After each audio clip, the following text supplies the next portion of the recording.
Greetings, comrades, and welcome to, a different kind of video that I'm doing for you guys. Even though this is under the chatter label, this isn't a podcast or anything like that. But instead, this is going to be a video sharing some, connections that I've made in my life while I've been acquiring a new talent.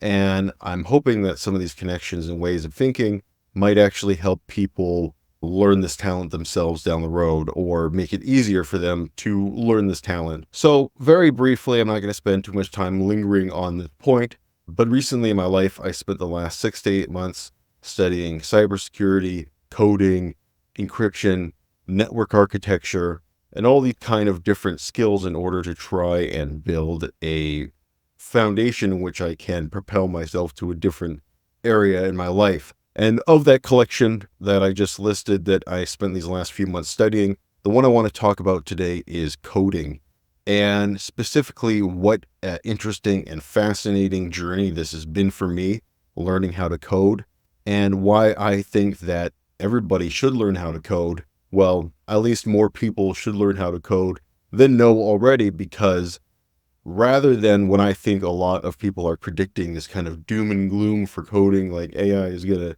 automate out coding, I don't think so, actually. I think that we might actually be moving in the opposite direction, where a lot of these tools will make it easier for people to learn how to code. But we'll get into that a little bit later. The thing that I found out during this whole process was that one of my biggest misconceptions about coding and machine language is that it's all math or purely mathematically based. And this is not true in any way, shape, or form. In fact, machine language and coding language shares a lot of similarities to human language. And if you, like me in your life, happen to be like a language file or a language nerd, or have studied other languages, part of a hobby or interest of yours, that skill is extremely transferable into the world of coding, and I'm going to show you some reasons why. So let's get started with the meat and potatoes of this video. If you, in case, happen to chance upon this video by not being subscribed to this channel, in case you don't know, the two languages that I've really focused in on studying in my life are Russian and Japanese. And one thing that I've tried to do is limit myself in terms of the scope of languages that I study, but make sure that these languages are also very different from A, my native language of English, and B, from one another. And this lets me draw a lot of interesting comparisons, not just between English and Japanese and English and Russian, but in between Japanese and Russian as well. And through my lifetime of studying and absorbing these two very different languages, I've found that there is effectively two processes to learning a language. That is, if you are a person like me who is learning these languages in adulthood or past the point where it becomes easily absorbable in your childhood. So when it comes to learning a non-native language, there are effectively two large parts. That is the skeleton and the muscles. And when you begin to first start learning a new language, you must begin with, of course, building the skeleton. So what exactly do I mean by the skeleton? Well, the skeleton of the language are like the nitty-gritty rules of how it operates, how the grammatical structure operates, how you conjugate verbs, how you go from present tense to past tense, how you turn something from a positive to a negative. Understanding those rules of how the language operates and its basic grammatical structures consists of the skeleton in this analogy. So what is the skeleton of the language? It makes up those kind of basic concepts, grammatical rules, basic pronunciation, verb conjugation, all that kind of good stuff. And the way this is best built, in my opinion, is through some sort of formal classroom with a teacher or tutor who understands the language, preferably both languages, obviously, and is able to explain these concepts to you in a coherent manner. That is, to me, the ideal scenario. I had personally that ideal scenario for both Japanese and Russian. I had an excellent Japanese teacher in high school and then an incredible Russian teacher in university. And they helped me build a very strong skeleton and foundation for both those languages. That was 15 years or so ago.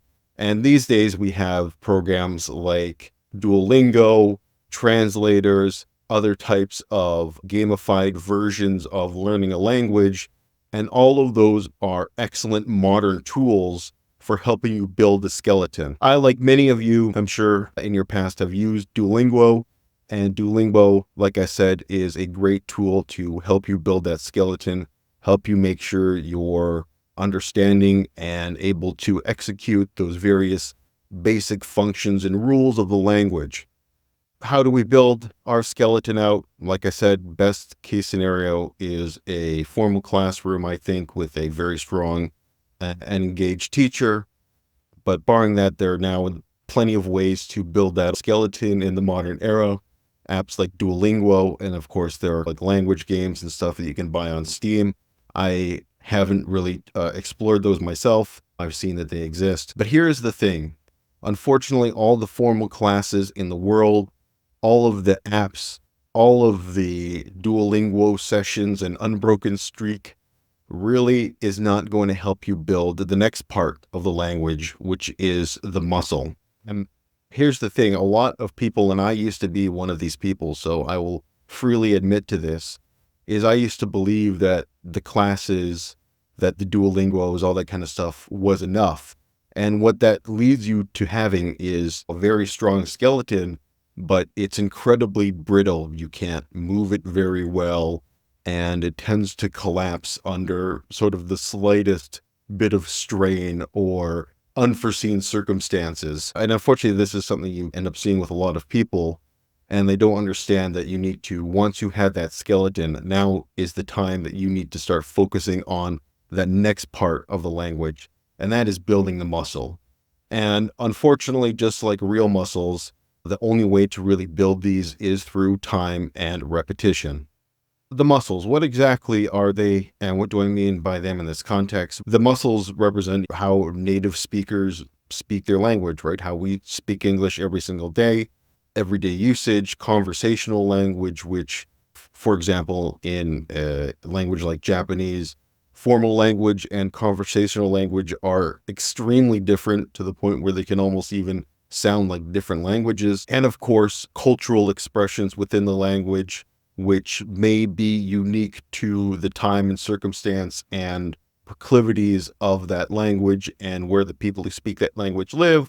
For outside speakers, we may not be privy to unless we've done a little bit deeper research into that place and their cultures and customs. And the thing is, for most of us, we have strong or solid muscles when it comes to our native language, but we don't really understand the skeleton. We don't really actually understand how the language operates. And you can ask this to, and I've had this experience when I'm trying to talk to somebody who maybe speaks Japanese or Russian, and I'm trying to like ask them finer details about the grammatical points of the language, and they struggle to explain it to me. It would be like us trying to explain the finer details of English and how you conjugate the verbs and why there might be certain rules that are this way, or why there's certain pronunciations, why we don't say knigget instead of night. The thing is that we develop the kind of skeletons for the language when we're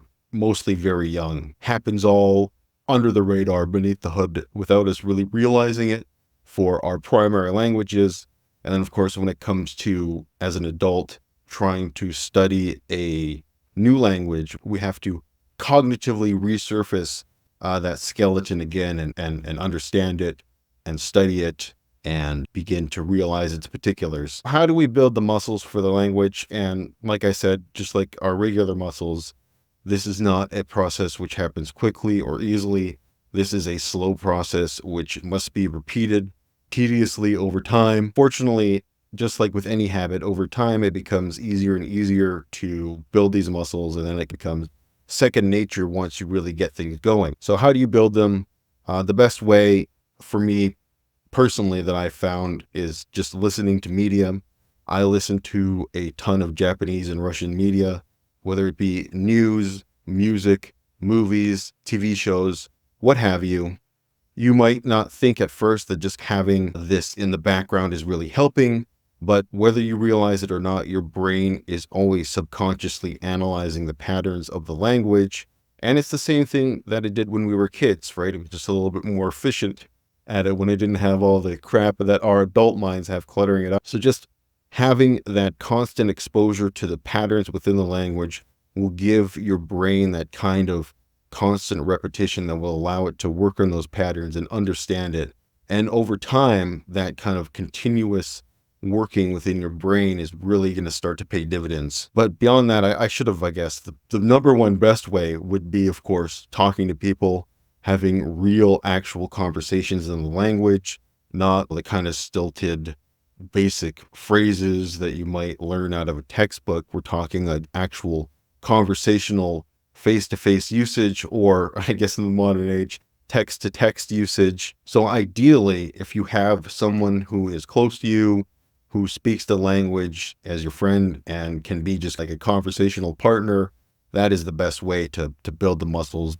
And over time, you'll start building your muscles with them by talking to them, and you won't even notice anymore. It'll become second nature.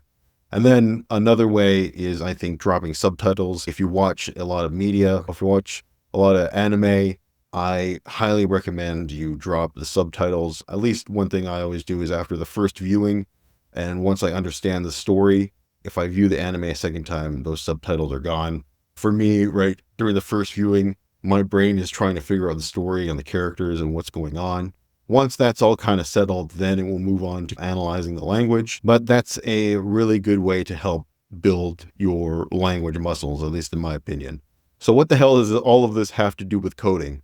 Well, one thing that I learned very quickly is that the skills that I had acquired in building the skeletons of previous language were highly applicable to machine language, and the same tactics and skills and studying strategies that I used for Russian and Japanese were almost completely applicable to coding, and I chose to start learning is Python. So understanding how to build that skeleton in the first place, if you've studied a language in the past, is going to give you a tremendous head start when it comes to coding. But the other thing to understand is that a lot of the core concepts which make up the skeleton of human language are mirrored very strongly within machine language. And that's what we're going to get into right now. In order to illustrate my point, I'm going to tell you guys some of the aspects of machine code, some very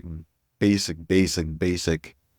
level stuff and concepts. Nothing going to be crazy, right? I'm still a beginner myself, so we're not going to reinvent the wheel here or anything. The basic foundation I want to start with is obviously the foundation of machine language, which is binary code. So obviously when it comes to binary code, we're going to start at the very basic levels.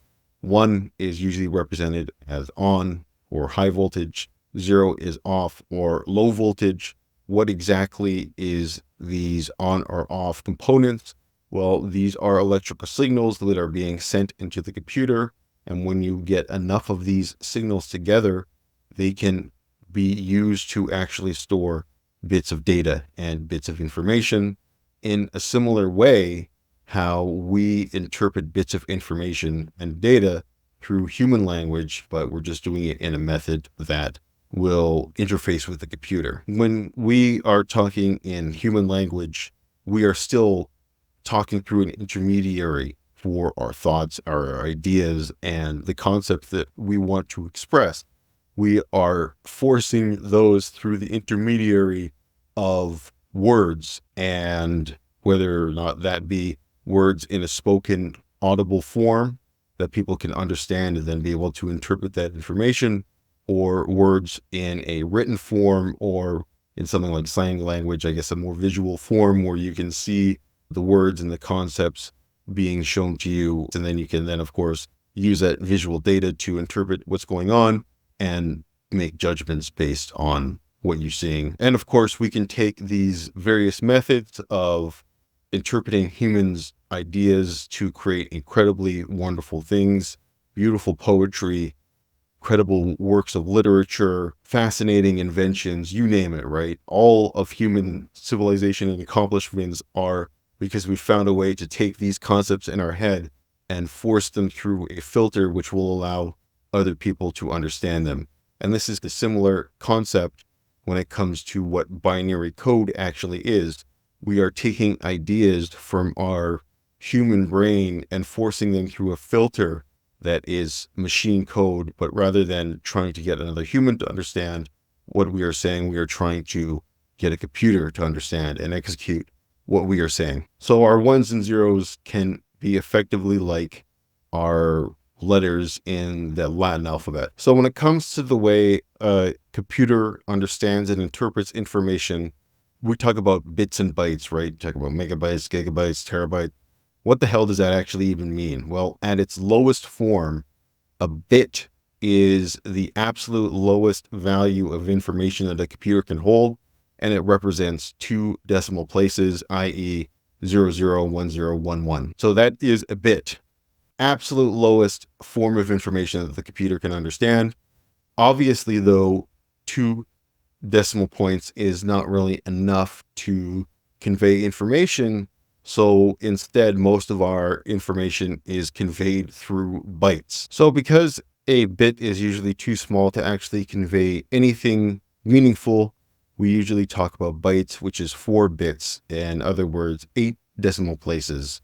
So you can start to actually fit a little bit more information there.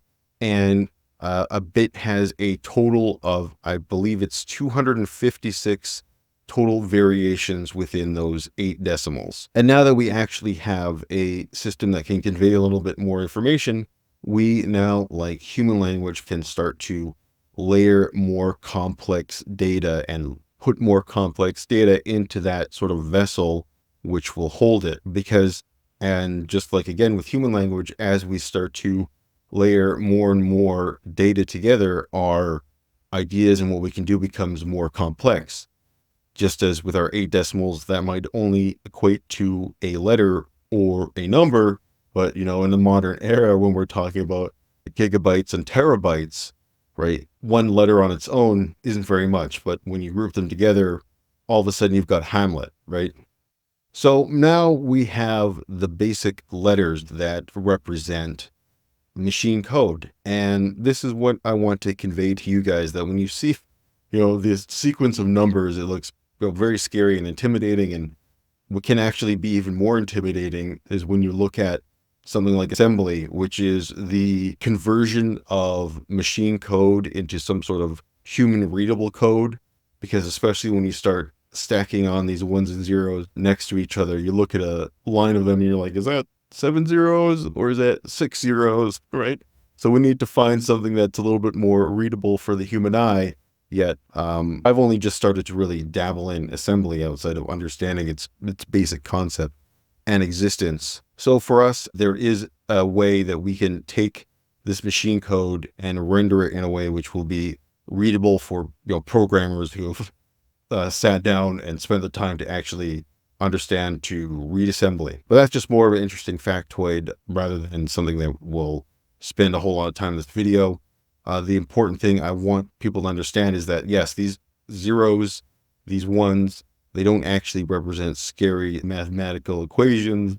They represent a letter, right? They represent, or maybe even a couple of letters grouped together. But obviously, just like any kind of language, letters on their own aren't going to do anything. We need some sort of grammatical framework in order to bring that information together and display it in a way that other people, and in our case, machines, can understand it and then execute based off of it.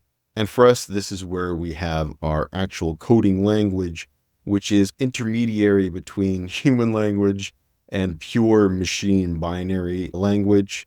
And one of the concepts in programming is that there are tiers of programming language, that what they call low-level programming is something like assembly, which is as close to the actual machine code of the computer as you can possibly get, whereas Python is considered a high-level coding language, which is something closer to human language, and that the computer might have to do more interpretation to get itself back to machine language. So anyway, the point here is that in order to bring together these letters into something that is actually meaningful and tangible and coherent, we use a programming language to give it that grammatical structure. And we're going to go through the concepts of a programming language.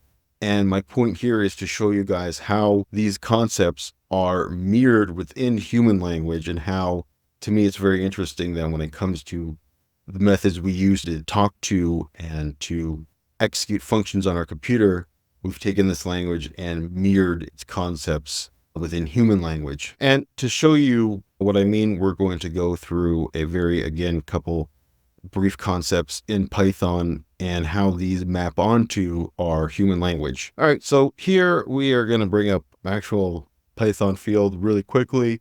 I'm not going to do, again, anything crazy. This is more to just outline and show you guys some basic ideas. So we're going to go through the very first basic element, which is our variables.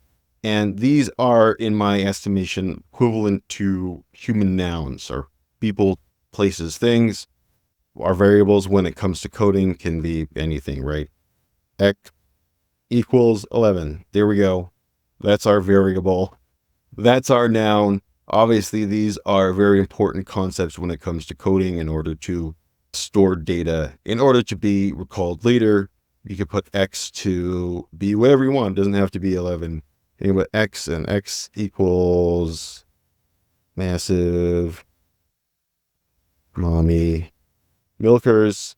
And now every time you recall X, that is going to be the variable that is called. I guess we should probably should have obviously done this at the start. Still very new to this process. So anyway, there we go. We recall X. It is a string which says massive mommy milkers. Moving on to the next concept within our language, we have our functions and methods, and these are the equivalent of our verbs. Verbs are our action words to describe what somebody's doing, whether they're running, talking, cooking, whatever else, our various action words. And of course, we can conjugate these to our various tenses and negative tenses. I did not cook yesterday.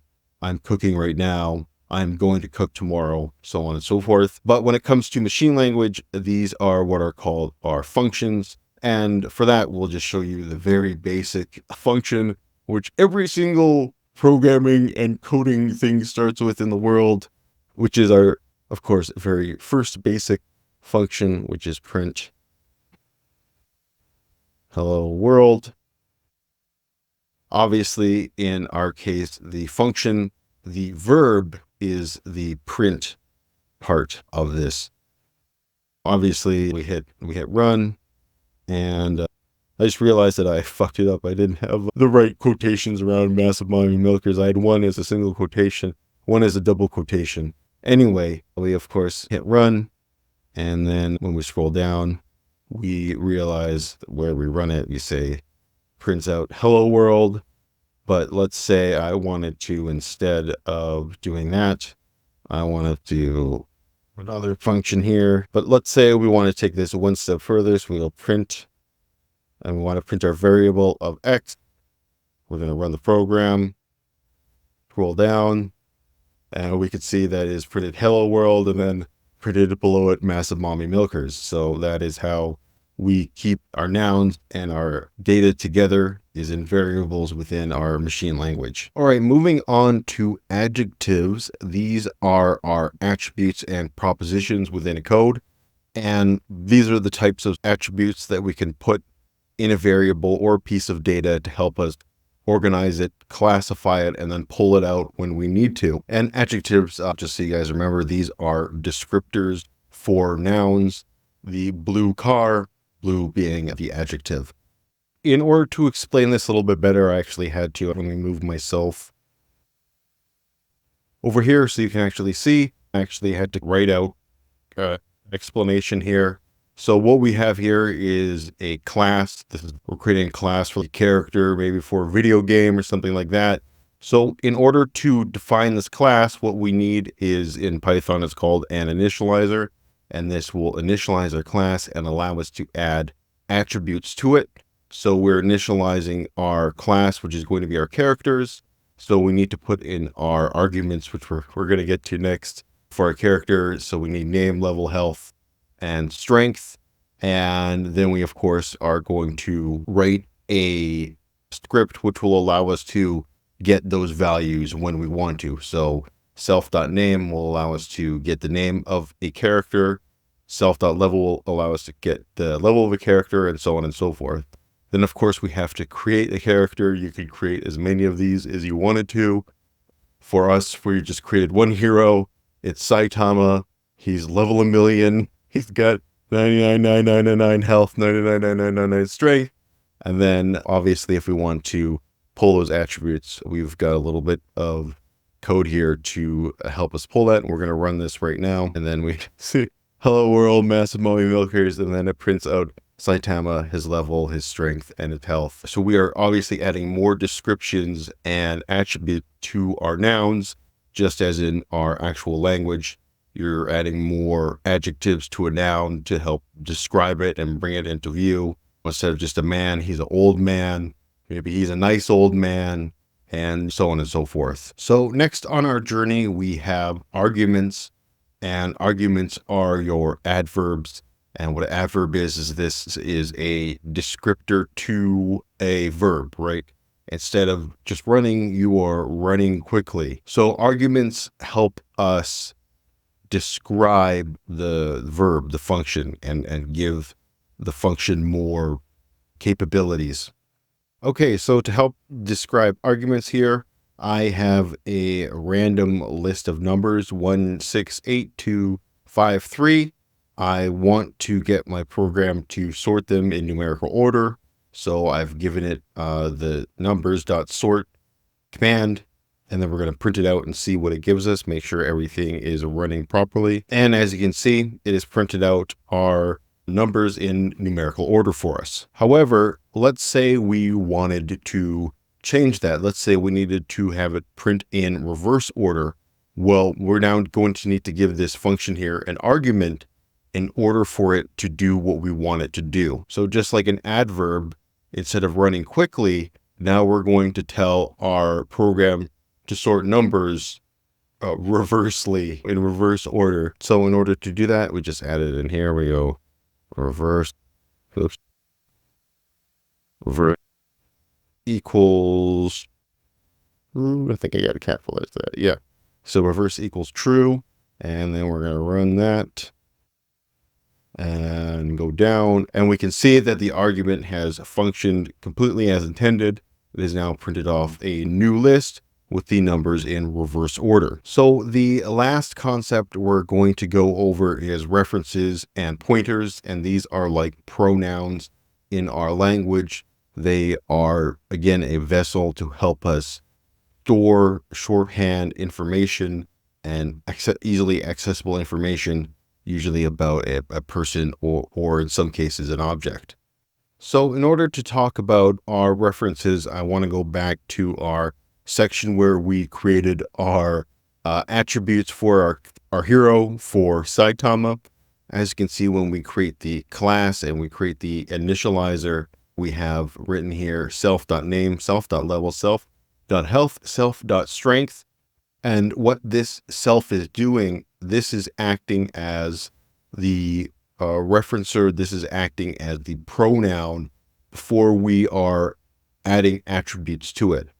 Self is the reference point that holds all these attributes until we give it a hero or something to put in that vessel that holds this for us. Hopefully this is going to make a little bit more sense here. There's not really a reason to write a big example for this one because we already have it. But to hopefully further illustrate this, what I'm going to do for you guys is actually show you a little bit of code written by yours truly. Guys, please be kind. I'm still new at this, so I'm sure there are some mistakes and some formatting errors. But through this, I hope to show you guys what I mean a little bit more clearly. Okay, so what I have for you guys here is, again, a little block of code written by myself. One of the projects that I undertook during my coding journey was to create the game of Risk. Initially, I wanted to create an AI that would play the game against itself forever and become the best Risk player. But in order to get there, I had to actually create a functional version of the game for humans to play. And I got that far. I got pretty far into my AI development. I called the Napoleon chat apart, but eventually I just had to shelve it and move on to other things.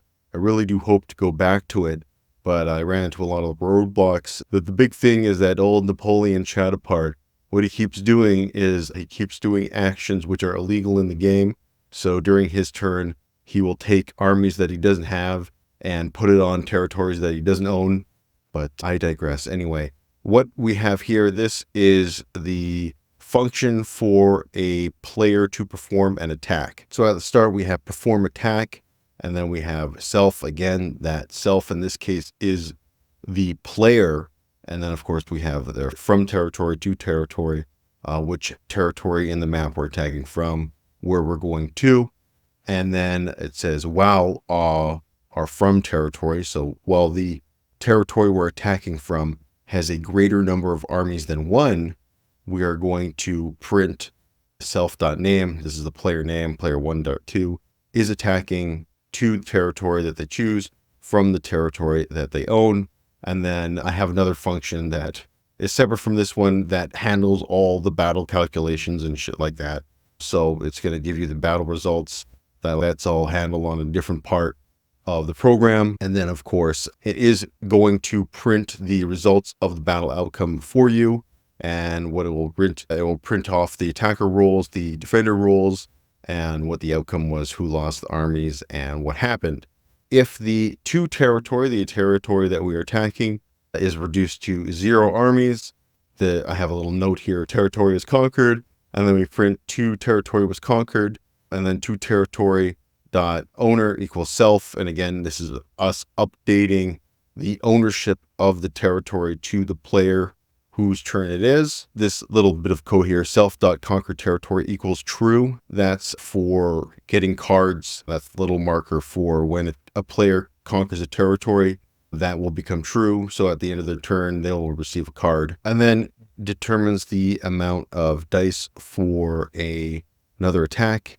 And then lastly, it is going to bring that all together and then update it in the player class. And then when that attack is finished, the player gets an input and they ask, do you want to continue attacking territory? Yes or no.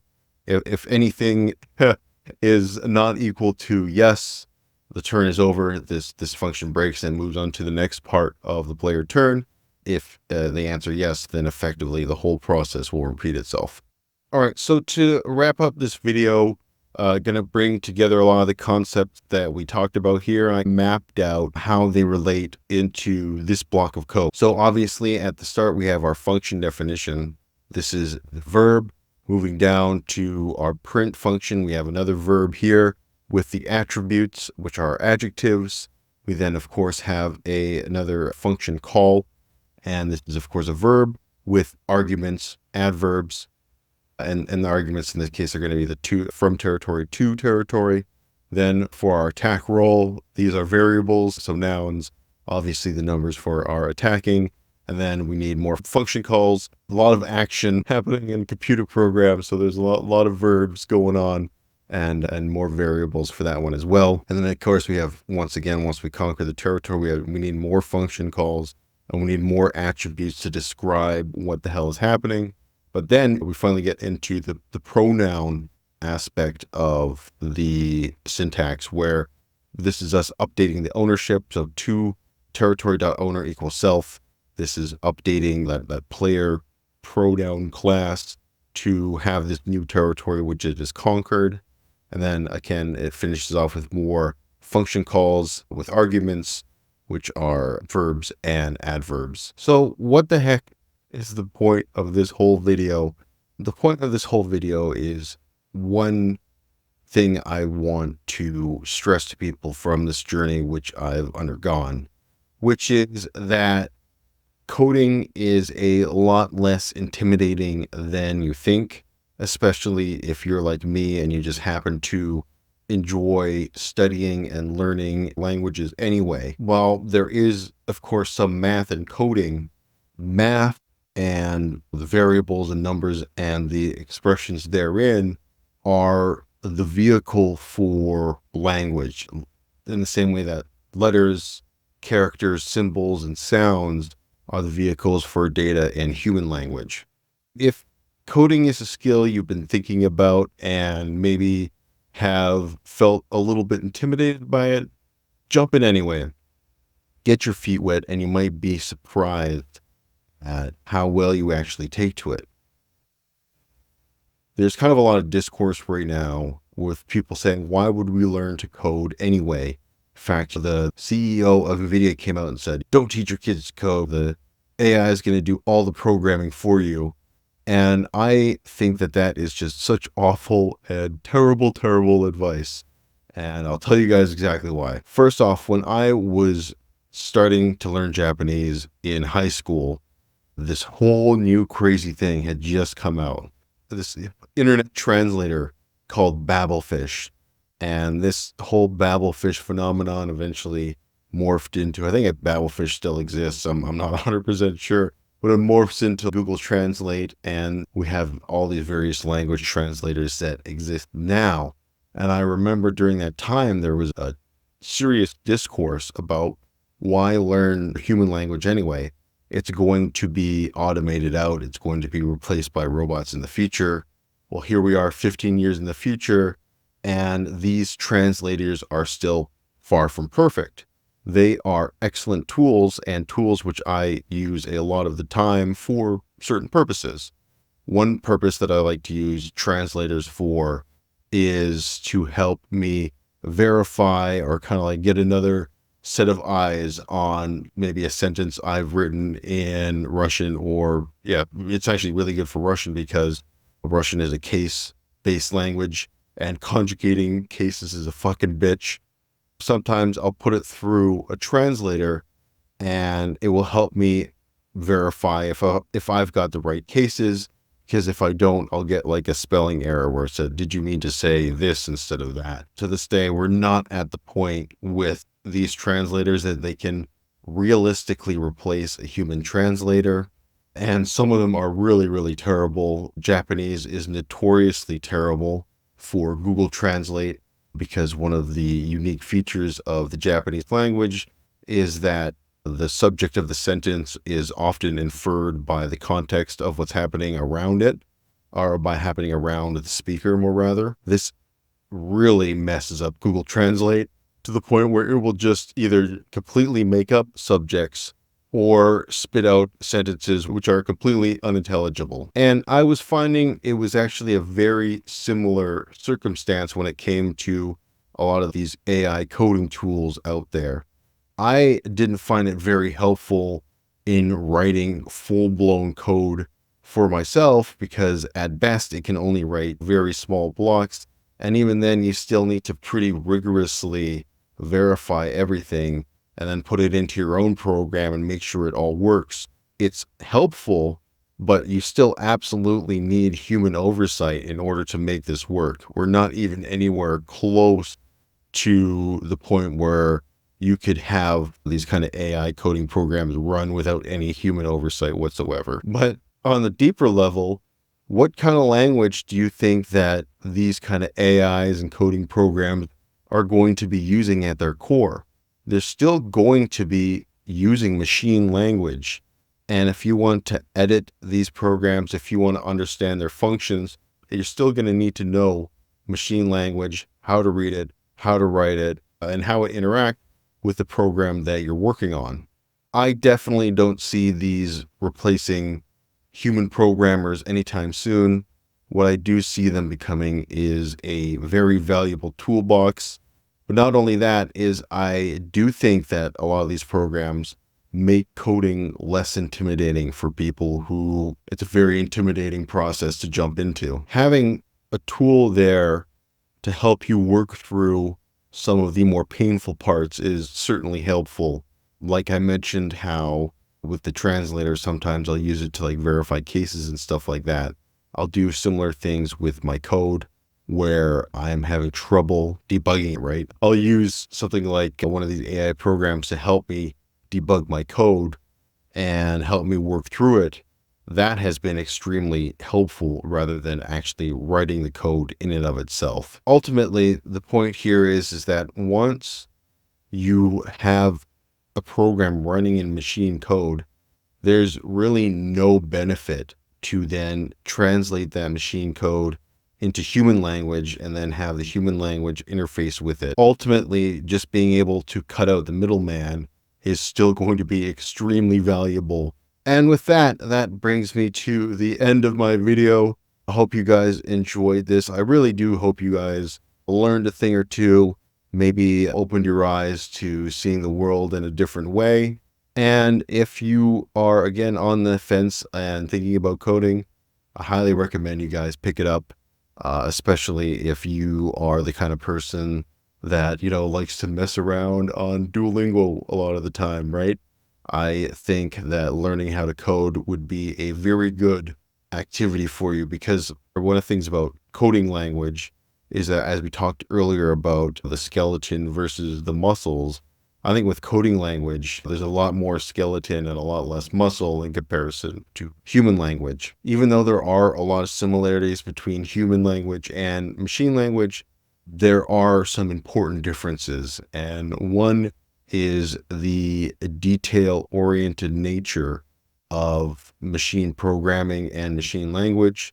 You guys, especially if you guys know coding, you guys probably noticed at the start there when I typed in massive mommy milkers, I, instead of using either one quotation mark or the double quotation marks, I had on one side one quotation mark and on the other side double quotation marks, which will cause the program to not run. The thing about Python is that when you're writing a string, which is just like usually a sequence of characters that make a sentence or a word or something like that, you have to surround it with quotation marks. Doesn't matter if you use the single or the double. The only thing that matters is it has to be consistent, the one rule which I broke. So those kind of small details when it comes to writing a machine language are still the hardest part for me to grasp. And grasping the fact that when it comes to talking to a computer and getting it to execute the functions that you want it to execute, the computer it reads every single last little space exactly in the order that you put it in. And if you mess up any part of that order, it's not going to understand what the hell you're trying to tell it. Whereas with human language, when talking to someone, you can miss a few small words. You can maybe confuse a few things, mispronounce a word here and there, and people are still going to understand you. Maybe they'll give you a weird look or whatever, but ultimately they're still going to understand the idea that you're trying to convey to them, the message you're trying to say. With a computer, it can't fill in those kind of gaps on its own. You got to fill it in for it. So with that, I bring you to the end of my story, the end of my journey. And I hope you guys enjoyed it. I enjoyed getting to talk about this stuff. And finally, I've been having all these kind of thoughts simmering in the back of my head for months now. And it's very cathartic to finally get the opportunity to put them out there. With that, this has been the Comrade signing off for now. And until next time, you guys take care.